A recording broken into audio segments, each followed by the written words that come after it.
Shalom saudaraku yang terkasih di dalam Tuhan Yesus dimanapun kita berada. Pada hari ini kita bersyukur kita bisa bergabung dalam acara Amazing Grace.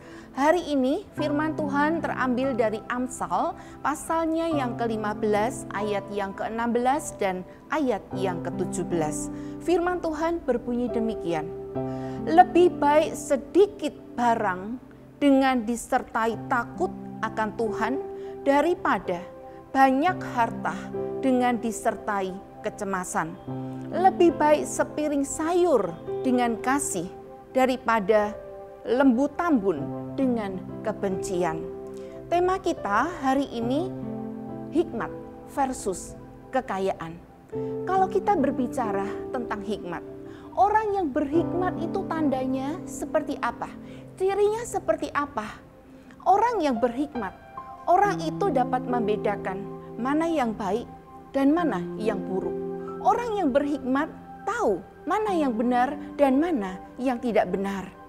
Dan orang yang berhikmat, orang itu pasti dapat mengambil keputusan dengan tepat. Dan juga orang yang berhikmat adalah orang yang tenang. Dan orang itu memiliki penguasaan diri. Kita melihat satu tokoh, yaitu Salomo, penulis Amsal ini. Saudaraku yang terkasih dalam Tuhan, Salomo ketika ditanya oleh Tuhan, kamu minta apa? Dia nyatakan, Tuhan, aku minta hikmat karena menjadi seorang raja, memimpin bangsa pilihanmu ini yang begitu besar, itu tidak mudah, membutuhkan hikmat. Maka Tuhan memberikan hikmat kepadanya. Ada satu peristiwa di mana Salomo ini berhadapan dengan dua orang ibu yang memperebutkan satu bayi. Yang satu katakan ini anakku, yang satu katakan ini anakku. Dan ketika perkaranya dibawa di depan Salomo, apa yang Salomo lakukan sebagai tindakan untuk mengetahui mana ibu yang asli dan mana ibu yang palsu? Maka dia katakan kepada pengawalnya, berikan aku pedang. Anak ini dibelah dua, supaya adil satu orang mendapatkan separuh, mendapatkan setengahnya. Lalu seorang ibu katakan, Tuan jangan dilakukan, biar anak ini hidup bersama dengan dia. Tapi satu ibu katakan, benar Tuan, supaya adil, dibelah, supaya masing-masing mendapatkan sebagian. Maka Salomo mengambil satu keputusan, mengambil satu kesimpulan. Dia katakan, berikan anak ini kepada wanita yang mengatakan, jangan Tuan, jangan dibunuh, jangan dibelah, berikan saja kepada wanita ini. Nah, dari sini kita melihat betapa Salomo itu seorang yang berhikmat untuk menentukan keputusan ini. Dengan hikmat yang Tuhan berikan, akhirnya dia dapat menyelesaikan akan permasalahan dua wanita itu. Saudaraku yang terkasih dalam Tuhan, hikmat yang sejati kita hanya bisa dapatkan, kita bisa temukan di dalam Tuhan Yesus.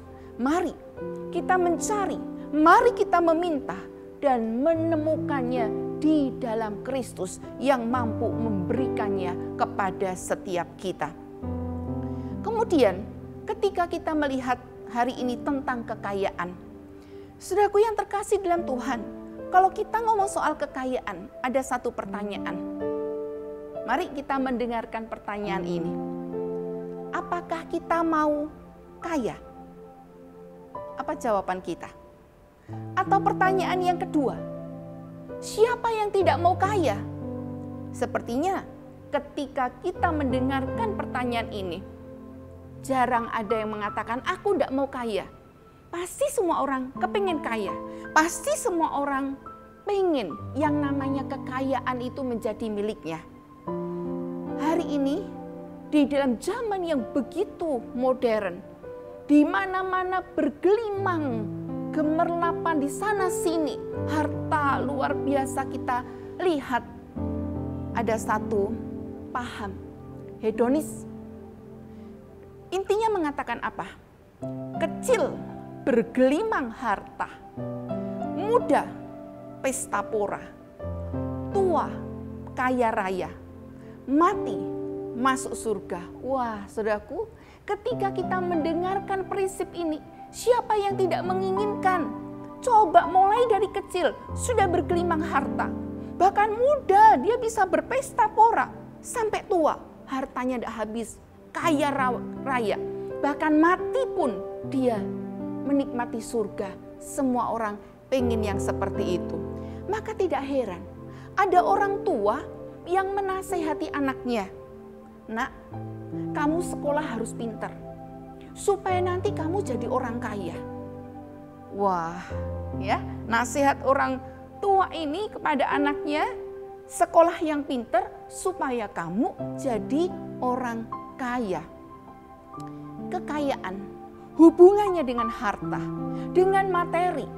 Saudaraku, ketika kita ada dalam dunia, harta, materi itu bisa kita gunakan.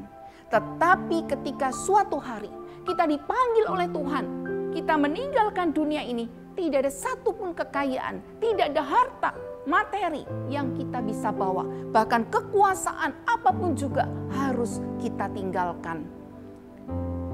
Kebutuhan manusia bukan hanya dari harta. Kebutuhan manusia bukan hanya materi. Banyaknya harta tidak menjamin kebahagiaan seseorang. Banyaknya harta tidak memberikan satu jaminan kebahagiaan. Dengan bergelimang harta tidak menjamin atau membeli kesehatan. Dengan harta yang melimpah tidak menjamin bahwa kita bisa mendapatkan kedamaian. Justru hal-hal yang sebaliknya, dengan banyaknya harta, pertikaian, percecokan, harta warisan yang diperebutkan, permusuhan, bahkan sampai pembunuhan, itu bisa terjadi. Saudaraku yang terkasih dalam Tuhan, kita hidup memerlukan hikmat. Salah satunya untuk bisa mengatur akan harta, sehingga harta itu bisa menjadi berkat, mendatangkan syukur kepada orang yang memilikinya. Dan yang terakhir, supaya nama Tuhan dipermuliakan. Bagaimana dengan setiap kita? Tuhan memberkati firman-Nya, Tuhan memberkati kita semuanya. Amin.